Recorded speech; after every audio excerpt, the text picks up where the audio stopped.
우리의 모습은 철저한 과거사를 청산하지 못한 결과입니다.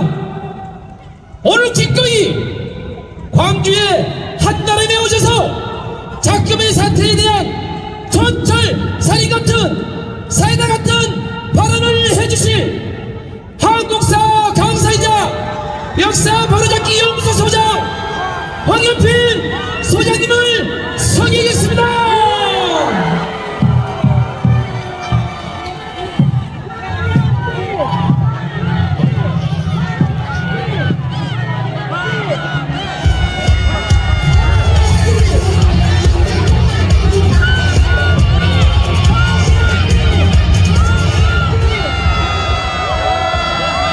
역사를 가장 역사답게 황현필입니다.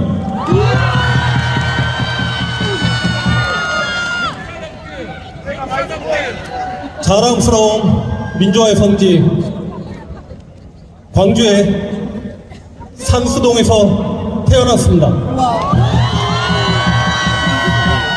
1980년 5월 저는 8살이었고 농성동에 살고 있었는데 아버지께서 두꺼운 솜니부를 망치질을 해가며 창문을 가리는 걸 보았고 총알이 집에 들어올 수 있으니 그렇다라고 하셨습니다. 학교를 안 가서 좋긴 하였지만 워낙 답답해서 동생을 데리고 큰 길가로 나갔는데 군인들이 탱크를 몰고 들어오고 있었습니다. 지금 생각해보면 그날이 5월 26일이었던 것 같습니다. 당시 8살이었기 때문에 그 탱크를 따라다니면서 군인 아저씨 화이팅 하고 외쳤습니다. 어떤 아저씨가 저를 잡더니 나쁜 군인들이다. 군인들 따라가지 말라. 빨리 집에 들어가라. 어린 저는 집으로 들어가면서 우리나라 군인에게 저렇게 나쁘다라고 이야기하는 사람은 간첩일 것이다. 그래서 엄마에게 엄마 나 오늘 간첩 만났어. 그랬더니 엄마가 제 엉덩이를 손바닥으로 때리면서 눈시울이 붉어지셨습니다. 저는 광주 살레시오 고등학교를 졸업했습니다. 그리고 그 살레시오 고등학교에서 교편을 잡았습니다. 살레시오 고등학교는 5월달이면 탕냄새가 진동합니다. 그리고 살레시오 고등학교를 졸업하신 우리 살레시오 고등학교 졸업생들 스스로 살레시안이라고 하는데 그 살레시안들이 한 명도 빠짐없이 종이학을 적습니다. 바로 살레시안 선배였던 5.18 강주민주운동 당시 시민군 대변인이었던 윤상원 열사를 기리기 위함이었습니다. 5월달이면 살레시오 고등학교는 5.18 강주민주화운동 기념식을 열었습니다. 하루는 그 윤상원 열사 아버지께서 백발이 멋있게 늙으셨는데 아들의 정신을 살레시안들이 계승했으면 좋겠다라고 하면서 고등학교 시절 윤상원의 일기를 선수 제작하여 전교생에게 나눠주셨습니다. 저는 교사였던 시절 그 일기장을 읽었습니다. 하루는 고등학생 윤상원이 아버지에게 이렇게 이야기합니다. 세상에는 힘들게 사는 사람들이 많은데 나 혼자 열심히 공부한다고 세상이 바뀔 것 같지 않습니다. 아버지 제가 어떻게 해야 됩니까? 윤상원 열사 아버지께서 윤상원에게 이렇게 이야기합니다. 아들아, 넌 아직 어리니 열심히 공부해서 좋은 대학을 간 이후에 이 이야기를 나누자꾸나. 그때 고등학생 윤상원이 아버지에게 이렇게 반문을 합니다. 저 혼자 열심히 공부한다고 내가 좋은 대학 간다고 세상이 바뀔 수 있습니까? 그 윤상원 열사가 지금 여러분 뒤에 보이는 저 도청에서 5월 27일 돌아가셨습니다. 그때 저는 8살이었지만 제가 18살이었고 만약 제가 28살이었으면 5월 27일 마지막 상부충정 작전 때 공수부대가 총을 들고 오는데 도청에서 남을 수 있었을까 여러 번 고민했습니다. 쉽지 않습니다. 그래서 5.18 민주화운동 당시에 저 도청을 지키고 실제로 이 도청에서 앞에서 금남로에서 많은 민주투사들이 쓰러졌고 돌아가셨고, 그래서 우리는 그들을 존경합니다. 한국의 민주주의는 광주의 피를 먹고 자란다는 말이 있습니다. 그 피가 뿌려진 이 금남로에 비상계엄을 옹호하고 내란 수괴를 지지하고 학살을 동조하는 자들이 이곳에서 집회를 하겠다라고 합니다. 광주는 대한민국의 민주주의를 대표하는 도시이기 때문에 대한민국 국민 어느 누구나, 아니 전 세계인들이 이곳 광주에 와서 얼마든지 자유스럽게 자신이 하고 싶은 이야기 해도 되는 도시입니다. 그러나 최소한 광주에서 내란 수괴를 옹호하고 학살을 지지하는, 비상계엄을 지지하는 집회를 한다는 것은 홀로코스트가 행해진 곳에 나치 추종자들이 그곳에서 집회를 한다는 것입니다. 솔직히 말씀드리면 한 일주일 전부터 속이 뒤집어졌습니다. 그래도 우리 광주 고향 시민들 만나서 같은 하늘 아래 이렇게 공기를 마시니까 너무 좋습니다.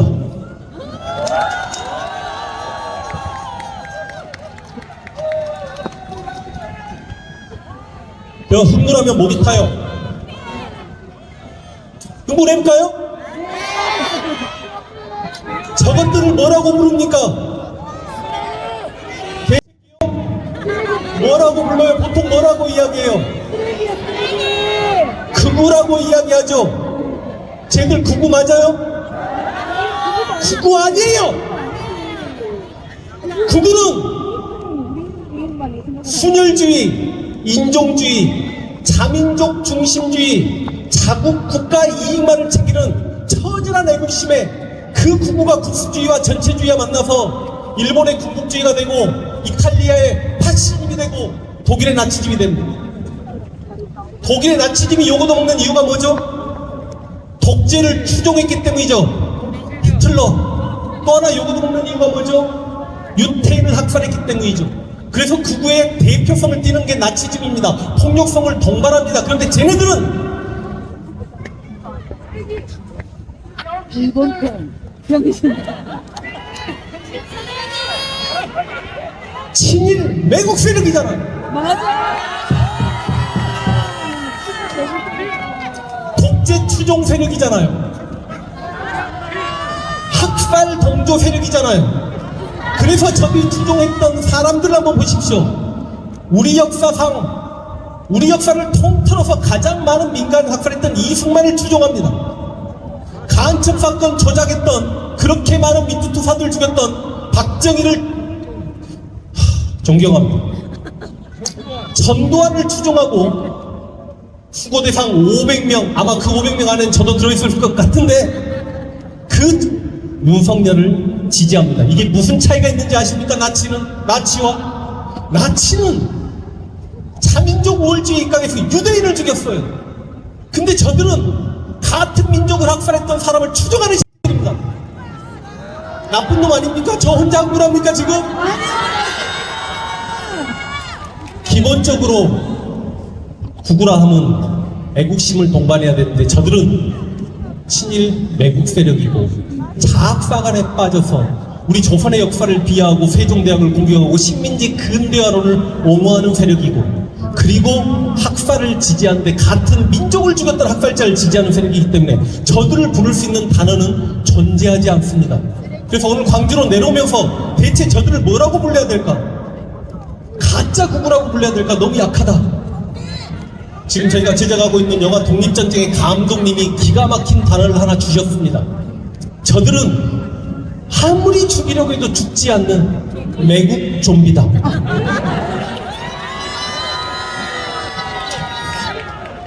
저 매국 좀비들이 비상계엄을 지지합니다. 우리 비상계엄이 지금까지 우리 역사상 12번 있었는데 6.25 전쟁 때 있었던 전시 비상계엄 빼고 10번의 비상계엄을 잠깐 이야기해보고자 합니다. 10번 중에 4번을 이승만이 했습니다. 여수 순천 사건, 4.3 사건, 부산 정치 파동, 그리고 4.19 전부 다 자신의 권력을 지켜내기 위한 어찌 보면 친위 쿠데타적 성격이 있었고 4.3 사건과 여수 순창 사건은 전시 사변에 준한다라고 인정해서 비상계엄을 선포하는 걸 받아들인다고 하더라도 여수 순창 사건 때 민간인이 5,000명에서 7,000명 죽습니다. 4.3 사건 때 민간인이 빨갱이가 아닌 그냥 민간이 14,442명 죽고 제주도에서 추산하기는 3만 명에서 8만 명까지 죽었다라고 예상을 합니다. 4.19 때 비상계엄 선포해서 수백 명이 죽고 수천 명이 부상당했습니다. 그 다음 박정희가 비상계엄을 4번 합니다. 5.16 군사 쿠데타, 일종의 자기 권력을 잡기 위한 비상계엄이었죠. 일본과 수교를 반대하는 6.3 시위 때 그 일본과 수교하자고 비상계엄을 해서 1,000명 이상을 체포합니다. 그리고 자신이 정신 대통령이 되겠다고 유신헌법을 발표하면서 비상계엄을 발표합니다. 그리고 자신의 독재에 저항하는 저 부산, 마산 시민들의 항쟁 군방기 때 비상계엄을 선포해놓고 캄보디아의 킬링필드처럼 우리도 100만 명 죽이면 조용해지지 않겠냐라는 차지철의 말에 미소 짓고 웃다가 김재규의 총을 맞고 죽었습니다. 박정희가 그렇게 죽고 난 직후에 대통령이 죽었으니 11.6으로 바로 비상계엄이 선포됩니다. 당시 국무총리였던 최규하가 선포한 거나 다름없지만 곧 서울에 이상한 빛이 비치기 시작했고 사람 머리에서 나오는 빛이었습니다. 전두환이 등장했고 12.12 군사 쿠데타를 일으키면서 당시 비상계엄 사령관이었던 정승화를 체포해버렸기 때문에 사실상 그 비상계엄이 이제 전두환께 된 겁니다.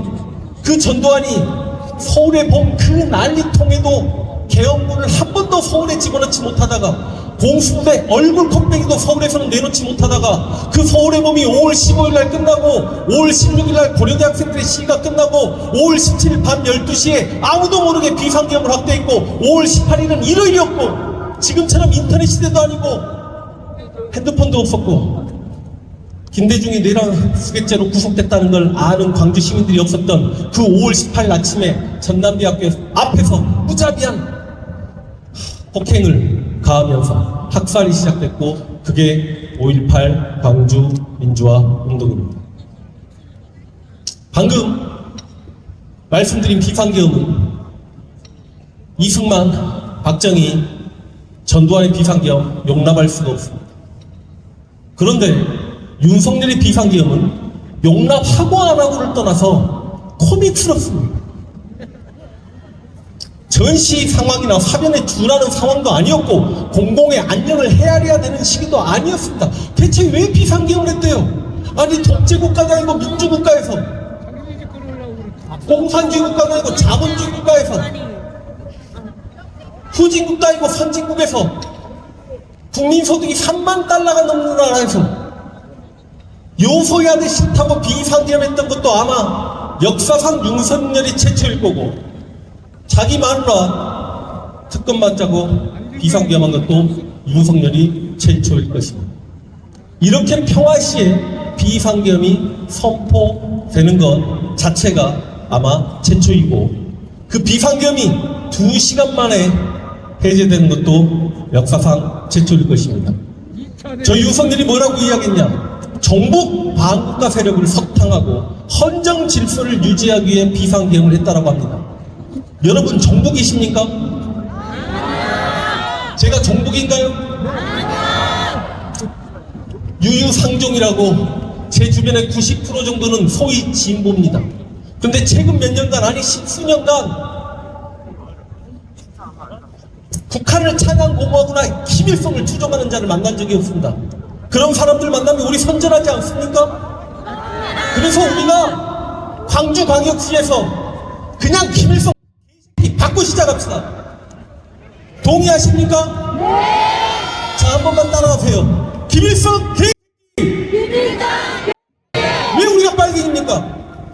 김일성 날리고 나서 일단 우리는 정복이 아니고 반국가 세력은 누굽니까 그러면? 반국가 세력은 대한민국을 부정하는 자입니다. 대한민국을 부정하는 것 중에 가장 큰 부정이 대한민국의 헌법을 부정하는 겁니다.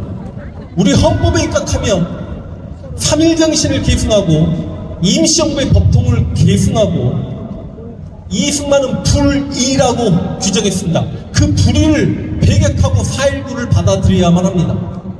그런데 윤석열은 3.1정신 계승을 거부하고 임시정부의 법통을 계승하기를 거부하는 뉴라이트를 대한민국의 역사 공공기관장에 탈환쳤습니다. 그리고 스스로 이승만을 추종했습니다. 윤석열이 반국가 세력이죠. 동의하십니까?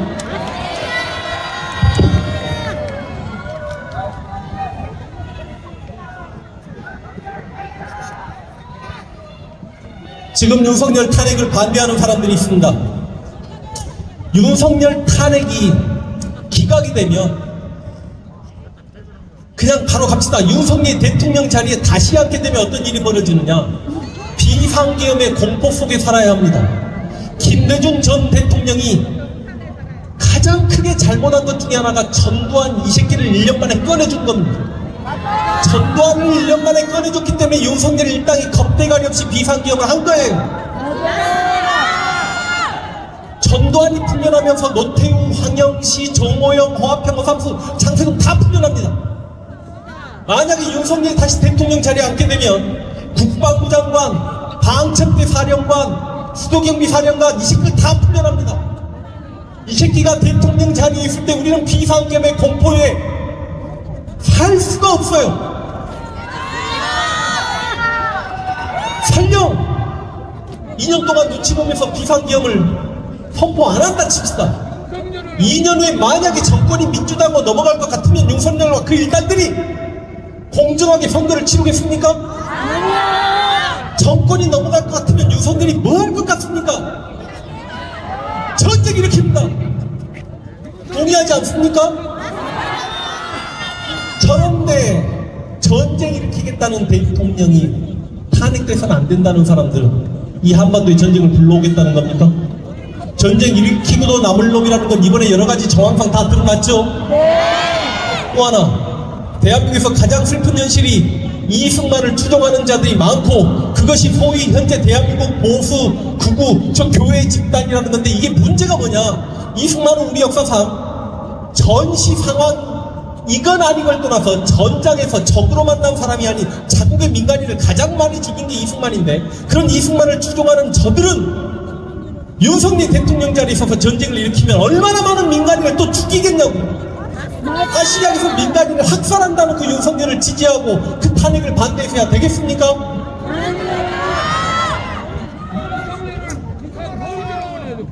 제가 실은 일치가 않는데 기다리다가 너무 지쳐버려가지고 이순신 장께서 뭐라고 하셨죠? 호남에 대해서?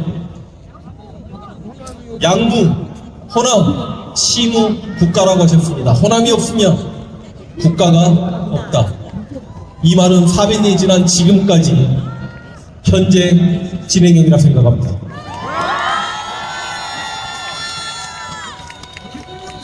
실제로 우리 민초들은 국가로부터 받은 게 없음에도 국가가 위기에 닥치면 목숨을 걸고 국가를 위기에서 구하려는 아름다운 DNA가 있고 그 DNA 중심은 호남입니다. 실제로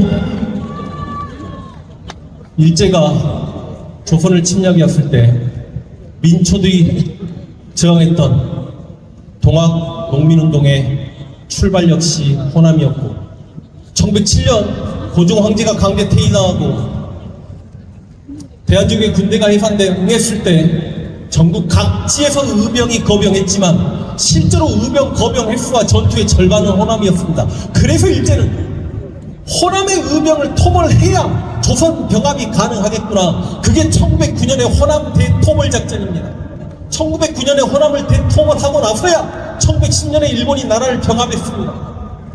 광주는 1929년 광주 학생운동으로 다시 한번 저항했습니다. 그리고 1980년 광주 시민의 피로 인해서 이 땅에는 민주주의가 정착되었습니다. 역사를 돌이켜보건대 지금껏 광주는 한 번도 정의로움에서 비켜서본 적이 없다.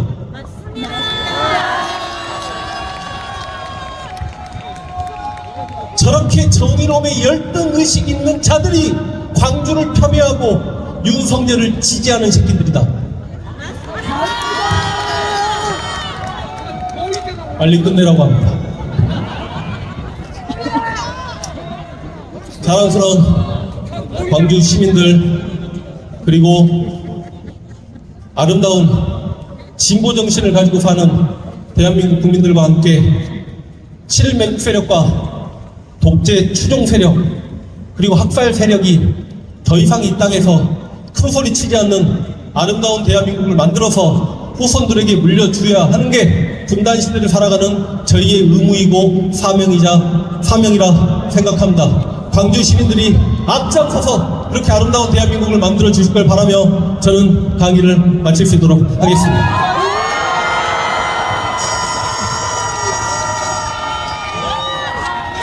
네, 다시 한번 뜨거운 박수 부탁드리겠습니다.